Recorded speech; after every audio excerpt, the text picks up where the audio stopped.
माटी के आदर्शों को समझे और बयां करे। उस बताए हुए हर एक लफ्ज पर हमें पूरा पूरा इल्म है। ये जब आप बताने जा रहे थे ना, तो मेरे दिल में एक डर पैदा हो रहा था। डर कैसा? कहीं यहाँ के आईबी के लोग और गवर्नमेंट के लोग अब यह न लिखना शुरू कर दे, आतंकवादी बोल रहा है, आतंकवादी बोल रहा है।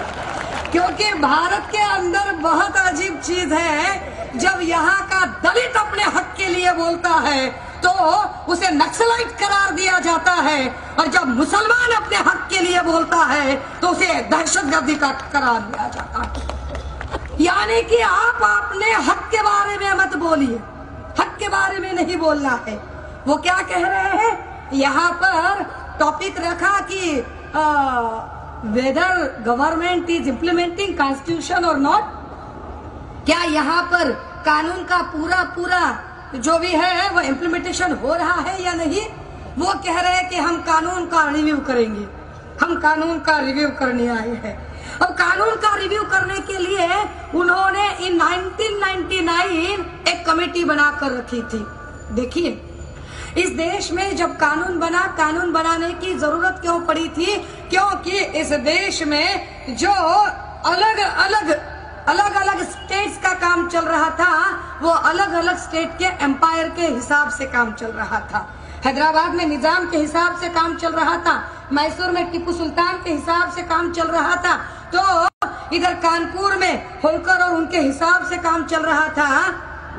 सभी को एक ही माला में पिरोने का काम यहाँ पर जब पहली बार आईपीसी बना, इंडियन पिनल कोड इन 1961, तब जाकर यहाँ पर एक सभी को इकट्ठे लाने की एक शुरुआत हुई है।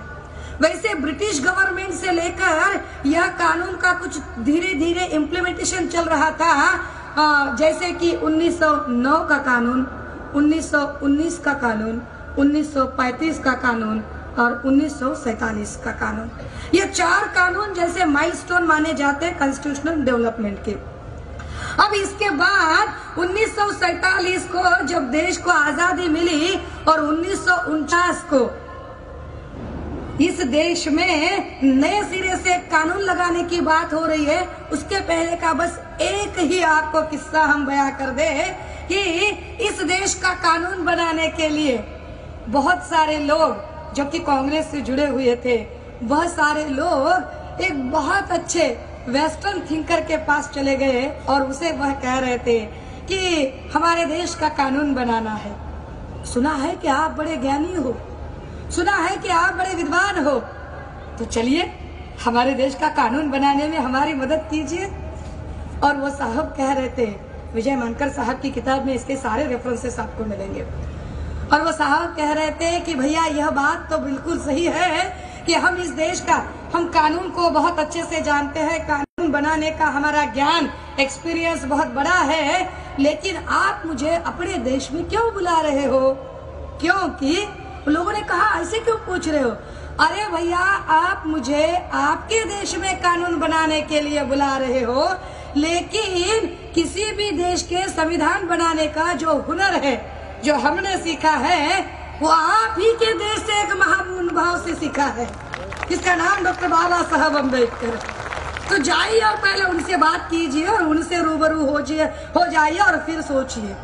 तो कुछ लोग कहने लगे अब कानून तो हो गया, अब इन 1949 26 नवंबर को इस देश को कानून सुपुर्द कर दिया, लेकिन अभी भी आरएसएस और विश्व हिंदू परिषद और एबीवीपी के अगर खबरें तो आवाज रिकॉर्ड कर ले भैया, हम क्या बता रहे हैं। ये लोग कह रहे हैं कि कानून उसने अकेले कहाँ लिखा, कानून तो सबने मिलकर लिखा। फिर संविधान शिल्पी या द स्कल्पचरर ऑफ इंडियन कॉन्स्टिट्यूशन का किताब बाबा साहब को क्यों जाता है, जबकि ड्राफ्टिंग कमेटी पर इतने सारे लोग थे, तो एक को ही आप क्यों बता रहे हो? हम इसके बहुत विस्तार में नहीं जाएंगे, इसके बहुत थ्योरेटिकल मुद्दों पर भी नहीं जाएंगे। अनपढ़ गवार की भी समझ में आए इतना सादा सीधा एक ही मुद्दा बताएंगे जो ये साबित करता है कि क्यों हम स्कल्पचरर ऑफ इंडियन कॉन्स्टिट्यूशन का किताब बाबा साहेब को देते हैं. घटनेचे शिल्पकार आम्ही का म्हणतो बाबासाहेबांना.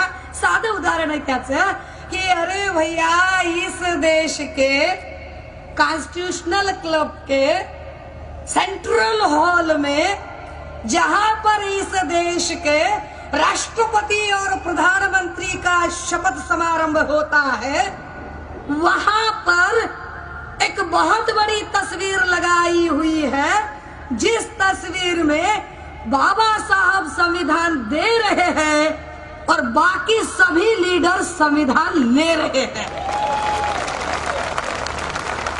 एक ही आदमी संविधान दे रहा है, ले रहे हैं सभी.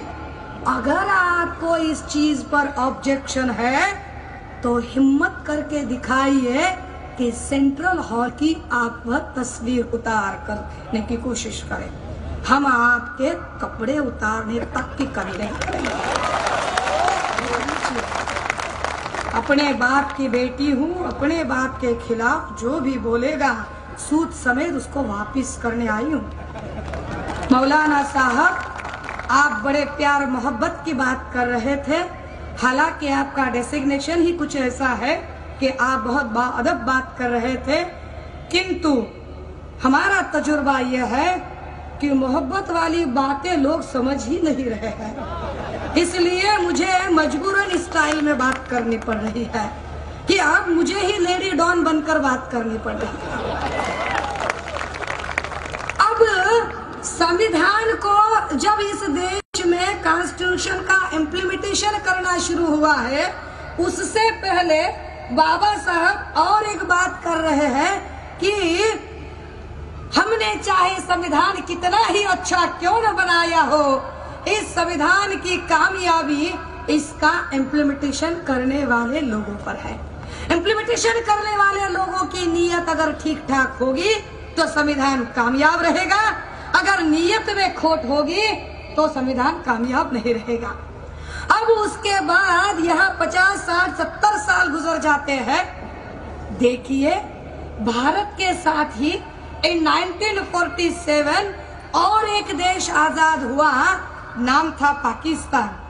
पेशावर, अबुटाबाद, कराची, इस्लामाबाद, इन सारे शहरों के एक एक अक्षर को लेकर पाकिस्तान, यह इस देश का नाम बना. भारत के साथ ही उसी समय आजाद हुआ पाकिस्तान.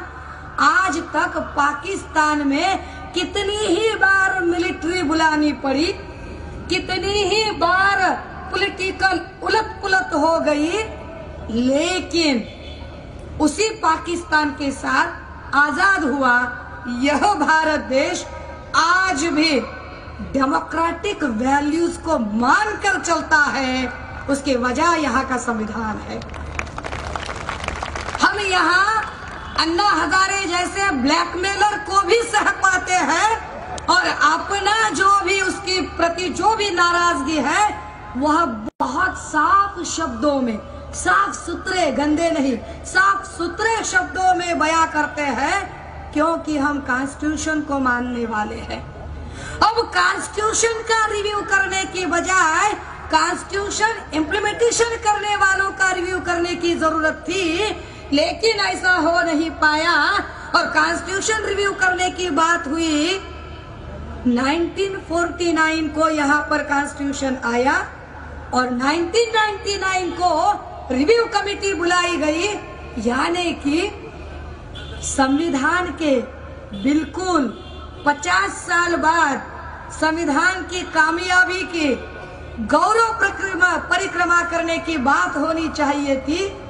ऐसा ना करते हुए बीजेपी गवर्नमेंट ने, हालांकि तब अटल बिहारी वाजपेयी जी प्रधानमंत्री थे, तो बीजेपी गवर्नमेंट ने संविधान का गौरव करने की बजाय संविधान के 50 साल पूरे होते ही संविधान का रिव्यू कमेटी रखी गई, जिस रिव्यू कमेटी के प्रेसिडेंट थे सी वेंकटाचलैया. हुई सी वेंकटाचलैया. सी वेंकटाचलैया सुप्रीम कोर्ट के रिटायर्ड जज. और मेंबर किसे किसे बनाया गया? बड़ी हैरत वाली बात है इस देश में कि संविधान का रिव्यू कमीशन बीजेपी ने रखा और रिव्यू कमीशन के मेंबर के तौर पर उन्होंने बुलाया सोली सोराब जी को। कौन है सोली सोराब जी? राजीव गांधी बोफोर्स मामले में जो पब्लिक सॉलिसिटर की भूमिका अदा कर रहे थे, उस सोली सोराब जी को बुलाया। दूसरे मेंबर सुनीता गांधी। कौन है सुनीता गांधी? इसी बीजेपी और आरएसएस के आदमी ने जिस गांधी को गोली मारी थी, उसी गांधी की नवासी सुनीता गांधी इन्होंने बुला ली। तीसरे कौन बुलाए इन्होंने? तारिक अनवर साहब। कौन है तारिक अनवर साहब? विदेशी के मुद्दे पर कांग्रेस में से जो बाहर आए मिस्टर शरद पवार, उन शरद पवार जी के साथ जो दो लोग बाहर आए, एक थे पीए संगमा और दूसरे थे तारिक अनवर, इसमें के तारिक अनवर को बुलाया। आप सोचिए, कमिटी बीजेपी की और मेंबर सारे कांग्रेस और राष्ट्रवादी के। अब कमिटी बीजेपी की और मेंबर राष्ट्रवादी का, ये क्या बात है भाई? सौतन का बच्चा गोद में लेकर ऐसे खामखा मुस्कुराने का नाटक करने की क्या जरूरत है? क्यों कर रहे हैं ये लोग भाई? इनको जरूरत क्यों पड़ती है? इनको जरूरत इसलिए पड़ रही थी कि जब कभी तारिक अनवर रिव्यू कमेटी में अपनी बात रखेंगे तो वो क्या कहेंगे? वो कहेंगे कि कुछ ऐसा आर्टिकल इसमें डाल दीजिए जिसके तहत विदेशी मूल की व्यक्ति इस देश की प्रधानमंत्री ना बने। और अगर ऐसा हो गया तो क्या होगा? अगर ऐसा हो गया तो कॉन्स्टिट्यूशन के फ्रेमवर्क को धक्का लग जाएगा। अगर फ्रेमवर्क को, देश को धक्का लग गया तो बुरा किसे लगेगा? बुरा हमें लगेगा, बाबा साहब के बच्चों को। अगर बुरा बाबा साहब के बच्चों को लगेगा तो बीजेपी क्या कहेगी? तो बीजेपी कहेगी प्लीज डोंट हेजिटेट, प्लीज आप बुरा मत मानिए, हमसे मत खफा होइए। आप देखिए ये बदलाव किसने सुझाया है? तारिक अनवर ने सुझाया है। ये कौन है? एनसीपी का है। इससे भी ज्यादा ये कौन है? मुसलमान है। और हमारी और मुसलमान की तो बनती नहीं है, ये मुसलमान ने बनाया है। तो जाहिर सी बात है, हम किससे नाराज होंगे? हम मुसलमान से नाराज होंगे। यानी कि मुसलमान और दलितों में कायम रंजिश बनती रहे। यहाँ एजेंडा है यहाँ की घिनौनी सियासती हरकतों का। ये राजनीति कुछ इस तरह से करते हैं कि जानबूझकर जब इन्होंने 13 मई को पोखरण में एटॉमिक टेस्ट बनाई थी और बम का परीक्षण किया, तब उन्होंने कोड वर्ड दिया क्या? एंड बुद्धा लाफ, और बुद्धा मुस्कुराए। अरे भाई, इतनी बड़ी, इतनी विध्वंसक ताकत बनने के बाद बुद्धा मुस्कुरा नहीं सकते। लेकिन ऐसा कहा गया, इसका जवाब दुश्मन देश ने दिया, यहाँ के लोगों ने नहीं। आई रिपीट वंस अगेन, यहाँ के लोगों ने नहीं, दुश्मन तालिबान ने इसका जवाब देने की कोशिश की। और दुश्मन तालिबान ने इसका जवाब देने के लिए, अगर आप बुद्धा लाभ करते हो तो हम बुद्ध की मूर्ति ही तोड़ देंगे। तालिबान की बुद्ध मूर्ति टूट गई और बीजेपी यहाँ क्या कहने लगी? मुसलमानों ने बुद्ध की मूर्ति तहस नहस कर डाली। ये नहीं बताया कि कहाँ के मुसलमानों ने, दूसरे मुल्क के, दुश्मन मुल्क के मुसलमानों ने बुद्ध की मूर्ति तहस नहस कर डाली। यह बताने की बजाय वो बता रहे थे मुसलमानों ने मूर्ति तहस नहस कर डाली। बुरा किसे लगा? हमें। हम नाराज किस पर? मुसलमानों पर। फिर एक बार दलित और मुसलमान, फिर एक बार रंजिश। तीसरा सियासती गंदा खेल उनका। कौन सा? तीसरा सियासती गंदा खेल उन्होंने खेला। उमा भारती नाम की बीजेपी की बड़ी नेता सामने आई, लाल कृष्ण आडवाणी, खबरी रिकॉर्ड कर लिया आवाज। लाल आडवाणी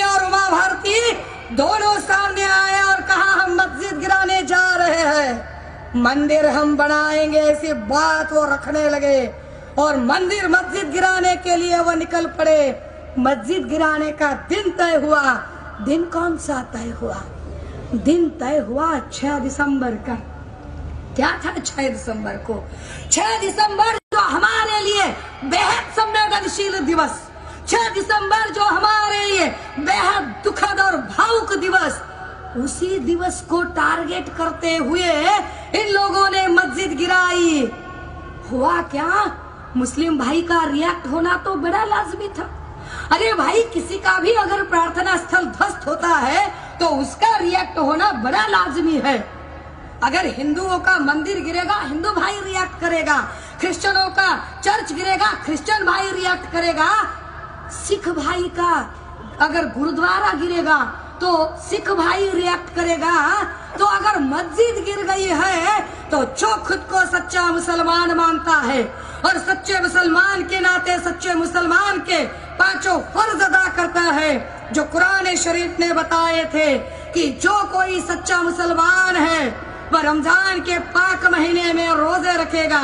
जो कोई सच्चा मुसलमान है वो दिन में कम से कम 5 बार की नमाज अदा करेगा। जो कोई सच्चा मुसलमान है वो अपनी कमाई से 20% ज़कात देगा। जो कोई सच्चा मुसलमान है वो जिंदगी में एक बार तो हज को जाने का हौसला रखेगा। और जो कोई सच्चा मुसलमान है वो इस बात में इल्म करेगा कि एक ना एक दिन कयामत आनी है। उस दिन अल्लाह ताला के सामने मेरी गर्दन शर्मिंदगी से झुकनी न चाहिए। ये 5 हक जिस मुसलमान की समझ में आते हैं उनका रिएक्ट होना बड़ा लाजमी था। 6 दिसंबर को मस्जिद गिर गई, हमारे मुसलमान भाई रिएक्ट हो गए और उन्होंने उसी दिन को काला दिन कहा, काले झंडे लहराए। लेकिन उन्होंने काले झंडे लहराए, दुख किन्हें हुआ? हमें। हम नाराज किन पर? मुसलमान भाई पर। यानी कि जानबूझकर हर बार वो दलित और मुसलमान के बीच एक दीवार खड़ी करते रहे। Why? Because they taught by British। क्योंकि उन्होंने ब्रिटिशों से यह बखूबी सीख लिया था, डिवाइड एंड रूल पॉलिसी, फोड़ा आणि राज्य करा। उन्हें पता है कि दलित और मुसलमान अगर इकट्ठे आ गए और बफर जोन का ओबीसी जरा सा भी जाग गया ना तो उनका तख्तो ताज गिर सकता है। इसलिए वह ऐसा करते हैं। संविधान की समीक्षा करने के लिए बराबर 50 साल के बाद इन्होंने कमेटी रखी और गवर्नमेंट में जो प्रधानमंत्री थे अटल जी, वो क्या कह रहे थे? वो कह रहे थे घटना तो हम बदल कर रहेंगे, घटना तो हम बदल कर रहेंगे। है ना? घटना तो हम बदल कर रहेंगे। भाई अटल जी, आप घटना तो नहीं बदल पाए, बस खुद के घुटने बदल कर चले। ब्रह्मचारी माणसाचं एक्झर्शन ते काय? हमने पहले ही कहा, मेरे बाप के खिलाफ कोई अगर कंस्पायरेंसी करोगे तो सूद समेत लौटा दूंगी मैं, सूद समेत लौटा दूंगी। नाट करायचं नहीं। फिर और कोई लोग आ गए, इस संविधान को, ये संविधान का इम्प्लीमेंटेशन ना हो इसलिए और एक आदमी आ गया। नाम वैसे यह आदमी चौथी फेल आदमी है, 7वीं फेल आदमी है। नाम है किशन बाबूराव हजारे उर्फ अन्ना। तो किशन बाबूराव हजारे क्या कह रहे हैं? मैं भ्रष्टाचार के खिलाफ की लड़ाई लड़ रहा हूँ और भ्रष्टाचार के खिलाफ की लड़ाई लड़ने के लिए मैं यहाँ पर जन लोकपाल विधेयक लाने वाला हूँ। जन लोकपाल विधेयक, हालांकि इसका भाषांतरण स्वीडिश भाषांतरण एम्बुड्समैन है। एम्बुड्समैन यह स्वीडन की कॉन्सेप्ट है। स्वीडन में यह कॉन्सेप्ट रखी गई थी कि इस देश, हर देश में ट्रांसपेरेंसी आ जाए और इस देश में एम्बुड्समैन के नाम पर कोई पद होना चाहिए। ये कब आया? मोतीलाल वोरा कमीशन जब इस देश में एस्टैब्लिश हुआ था, उस मोतीलाल वोरा कमीशन ने अपने कंक्लूजन में कहा था कि इस देश का करप्शन रोकने के लिए। क्यों? क्योंकि वहां कहा गया था कि अगर ऊपर सेंटर में 1 रुपया मंजूर होता है तो नीचे जाते जाते आम आदमी को सिर्फ और सिर्फ 15 पैसे मिलते हैं। 85 पैसे का क्या होता है पता नहीं। उस 85 पैसे का गबन क्या हो रहा है, इसका ध्यान रखने के लिए यहाँ लोकपाल होना चाहिए। अब उस लोकपाल की लड़ाई अन्ना ने शुरू कर दी। अन्ना के साथ आए 3 लोग और दूसरे चोर चोर मौसेरे भाई आए। कौन? एक आए अरविंद केजरीवाल जी, दूसरी आई होम डिपार्टमेंट के भाई यहाँ पर है, आईबी के भी लोग होंगे। दूसरी आई किरण बेदी जी, तीसरे आए कुमार विश्वास जी। अब सब मिलकर कहने लगे कि हम जन लोकपाल की लड़ाई लड़ने के लिए आए हैं। हम आपको बता दे, ये अरविंद केजरीवाल वही केजरीवाल है जो बाबा साहब का कॉन्स्टिट्यूशन इम्प्लीमेंट ना हो इसलिए कदम कदम पर ऑब्स्टैकल खड़े कर रहा था।